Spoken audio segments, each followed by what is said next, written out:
un agravante sería, por ejemplo, cuando se cometa con violencia o cuando se introduzcan mercancías prohibidas expresamente al país. Un tucán, por ejemplo, o que se haga con armas de fuego, esas cuestiones. Aquí aparentemente el delito de factureros que está regulado en el Ordinal 113 bis pareciera que entrada con el enunciado de bastará con la denuncia, pero no es así. ¿Por qué? Porque cuando en el texto de los tipos penales, por ejemplo, de este 113, en el cuarto párrafo dice que se necesitará expresamente querella. Para el delito de factureros también es con querella. Cuando la letra del tipo penal de cierto ordinal no lo establezca o no se contemple en los artículos que acabamos de explicar, ahí se entrará por exclusión, como decíamos, con la simple denuncia. ¿Todo bien hasta aquí? ¿No hay preguntas? Vayan dejándolas en el chat, con todo gusto las vamos contestando en orden o al final, en la sección de preguntas y respuestas. Continuando con la diapositiva, la Secretaría de Hacienda y Crédito Público tendrá el carácter de víctima u ofendido durante toda la etapa de investigación y también ya ante juez de control, juez de oralidad y juez de ejecución, y los abogados hacendarios podrán actuar como asesores jurídicos. ¿Sí? Cuando una autoridad fiscal tenga conocimiento de la probable existencia de un delito y sea perseguible de oficio, de inmediato lo hará del conocimiento del Ministerio Público para todos los efectos legales que procedan, aportando las actuaciones y pruebas que se hubieran allegado. ¿Con qué fin? Que el MP ejerza la acción penal o, si no las pruebas no son suficientes, no son idóneas o el caudal probatorio pues no es conducente, no, por de ninguna manera, pues sería no ejercicio de acción penal, o bien, si se estima que falta pruebas, pero que hay probabilidad de que sí se configure, pues el Ministerio Público también, ¿qué podrá hacer? Archivar o reservar. ¿Okay? Antes de pasar a juez de control, quien es que valora todas las pruebas, que se haya seguido la cadena de custodia de manera correcta para continuar con el procedimiento ya en sede contenciosa, dentro del proceso. Importantísimo antes de ver el listado del cuadro general que le llamamos, es de vital importancia introducirles un poco sobre la teoría del delito. ¿Dónde pueden empaparse, además de los libros? Desde luego que la doctrina es hermosa, desde la teoría alemana o italiana. Hay una tesis, y aquí se las dejo también para que la apunten y lo tomen foto, tesis de jurisprudencia y por lo tanto obligatoria, es emitida por la primera sala, tesis 143, diagonal 2011, del diciembre de 2011 en el Semanario Judicial de la Federación. El cuerpo, el rubro, dice acreditación del cuerpo del delito y del delito en sí, sus diferencias. Apúnteles, es importantísimo. ¿Qué explica a grandes rasgos esta tesis de jurisprudencia? Explica los elementos del cuerpo del delito: la tipicidad, antijuricidad y la culpabilidad. Hay un cuarto elemento que ciertos tratadistas lo agregan, no todos están de acuerdo, es el elemento de la punibilidad.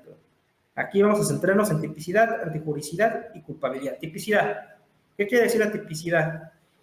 Que la descripción legislativa que se haga en X o Y artículo debe gozar de tal precisión que no dé lugar a que la autoridad, bueno, y de hecho está impedido constitucionalmente, la autoridad fiscal y el juez, para aplicar por analogía mayoría de razón, es decir, como si tuviéramos un rompecabezas, si hay 4 elementos que integran X o Y delito, si son 4 elementos A, B, C y D, debe cumplir con los 4 lineamientos A, B, C y D. Si no se cumple uno de los 4, pues no puede encuadrar en el tipo penal y por lo tanto no sería viable que continuara bajo esa conducta, aunque la autoridad puede reconfigurar una carpeta de investigación siguiendo ciertos lineamientos, pero eso es tema de otro curso, ¿sale? Antijuridicidad, que sea contrario a derecho. Culpabilidad, aquí se analizarán ciertas locuciones como son las agravantes, las atenuantes, donde podemos, o cuál sería un atenuante, por ejemplo, en delitos especiales fiscales, que no tenga conciencia de que está cometiendo el delito, que no esté enterado.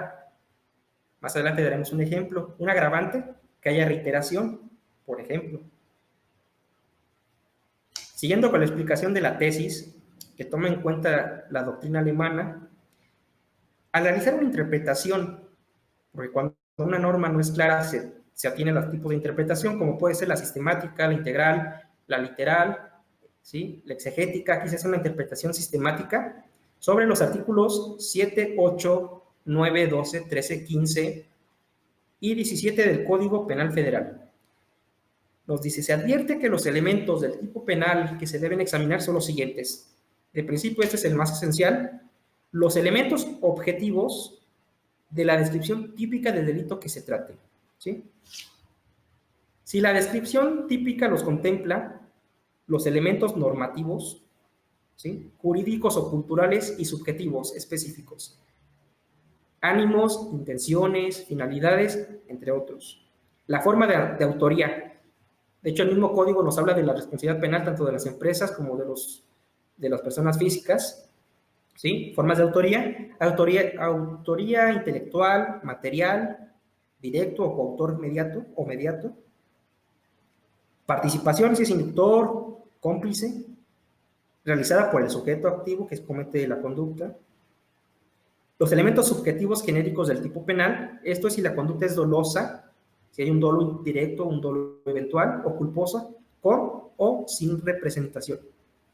Y es así que, analizando estos elementos, ¿qué vamos a tener en cuenta? Si se configura o no el tipo penal, y si se configura, pues la penalidad, ¿verdad? Si amerita nada más multa o si es pena de prisión. Y esto es importante mencionar que de acuerdo a los años de prisión que se fijen, veremos si aplica o no beneficios o sustitutivos de la pena. Si hay tiempo, al final explicaremos ese tema. Lo cual se adecua, finalmente, en este punto de la diapositiva es importante resaltar, con la redacción de los numerales del 95 al 99 del Código Fiscal de la Federación, que ya adelantábamos, nos hablan de la responsabilidad penal de las personas, tanto morales como físicas. Ahí pueden pasar más del tema, del 95 al 99,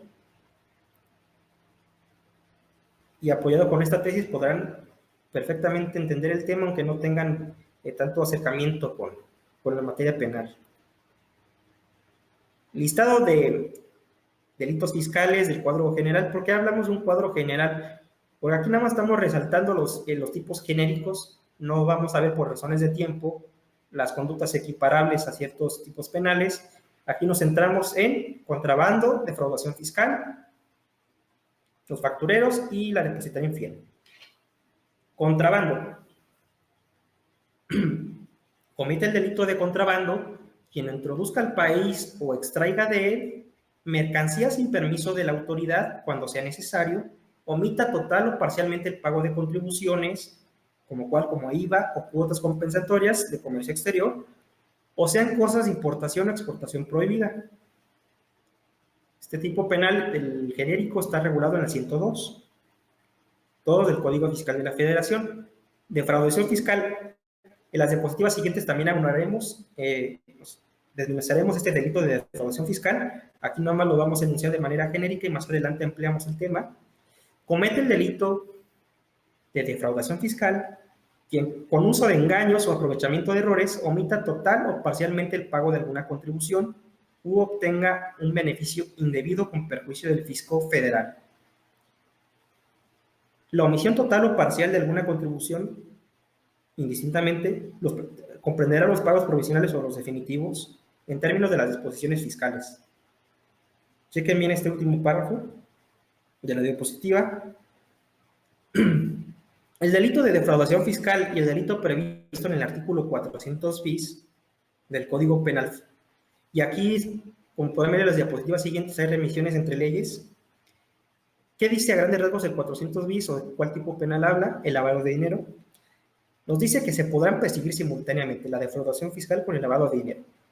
Se presume que cometió el delito de defraudación fiscal cuando existan ingresos o recursos que provengan de operaciones con recursos de procedencia ilícita. Siempre, aunque admite prueba en contrario, que un ingreso que entre a la cuenta, que todas las cuentas son fiscales, que entre a una cuenta y no tenga cómo demostrarse el origen, se presumirá, como ya vimos en este párrafo, que es de origen ilícito. Mucho cuidado si van a celebrar un mutuo que el prestamista esté dado de alta, su objeto, vamos a decir, preponderante, pueda llamarse así, sea si ese giro, que tengan documentación para exhibir si son requeridos por la autoridad en algún proceso de fiscalización, en algún procedimiento, porque como ya les decía, si no tienen cómo demostrar el origen de un depósito, sin importar, y ustedes se imaginarán que es cuando hacen millones, no importa, son 5,000 o 10,000, 20,000 pesos. Tienen que tener el rastro documental de cualquier ingreso que entre a su cuenta, ¿sí? Aunque sea por medios digitales. Más adelante les explicaré cómo integrar una carpeta de evidencias. Depositaría infiel. Se impondrá la sanción de 3 meses a 6 años de prisión al depositario o interventor designado por las autoridades fiscales que, con perjuicio del fisco federal, disponga para sí o para otros del bien depositado, de sus productos o de las garantías de cualquier crédito fiscal que se hubiere constituido, si el valor de lo depositado no excede de 172,830 pesos. Si es igual o menor a ese monto, aplicará pena de 3 meses a 6 años de prisión. Cuando excede ese monto, la pena será de 3 a 9 años de prisión. Si son más de 5 años, ahí ya no va a aplicar, también voy a hacer un spoiler, ni beneficios ni sustitutivos de la pena. Tendrán que cumplir la pena en prisión y, aparte de reparar el daño, si se quieren someter a un procedimiento abreviado. ¿Sale? No veo preguntas, parece que todo va muy claro. No les dé pena, lo peor que pueden hacer es quedarse con una duda. Ahí está el chat, cualquier momento pueden hacer preguntas, ¿sí? Factureros. Se impondrá sanción de 2 a 9 años de prisión al que por sí o por interpósita persona, fíjense bien, expida, enajene, compre o adquiere comprobantes fiscales que amparen operaciones inexistentes, falsas o actos jurídicos simulados. Ojo con la redacción. Recuerden bien lo que dicen los tipos penales, porque al tener ciertas redacciones ambiguas o problemas con las locuciones, la autoridad ha tenido ciertas trabas para judicializar las carpetas. Y ojo también nosotros como postulantes con lo que redactemos, porque hay casos en que un abogado, sin tener la carga de la prueba, por como redactó, o hace confesiones expresas o se revierte a sí mismo la carga de la prueba. Ojo con las reglas contenidas en el artículo 81 y 82 del Código Civil de Procedimientos. ¿Sale?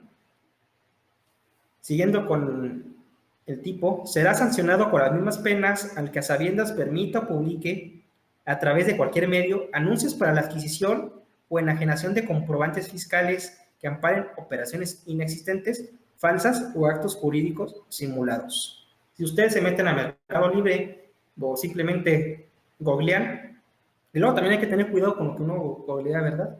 Porque no sabe cuándo puede ser intervenido o vigilado por la autoridad. Si ustedes buscan venta de facturas, hay empresas cínicas que las tienen ahí a la venta diciendo que si no te dieron factura te amparan cualquier operación y es legal. Eso se pone en bandeja de plata para que los judicialicen y se los embotellen. Finalmente, y lo que decíamos cuando explicábamos el inicio de las averiguaciones, el último párrafo del delito de los factureros del artículo 113 bis nos dice: se requerirá querella por parte de la Secretaría de Hacienda y Crédito Público para proceder penalmente por este delito. La presente conducta, así como el lavado de dinero, contenido en 400 bis del Código Penal Federal, se podrán perseguir simultáneamente. Y es así como vamos a explicar más a fondo. Ya decíamos, resaltamos 2 delitos: factureros y defraudación fiscal. Vamos a empezar por los factureros. Mucha atención en lo siguiente. Vamos a agrandarlo. Ahí está. Bueno, se impondrá sanción de 2 a 9 años de prisión al que por sí o por interpósita persona expida, enajene, compre o adquiere comprobantes fiscales que amparen operaciones inexistentes, falsas o actos jurídicos.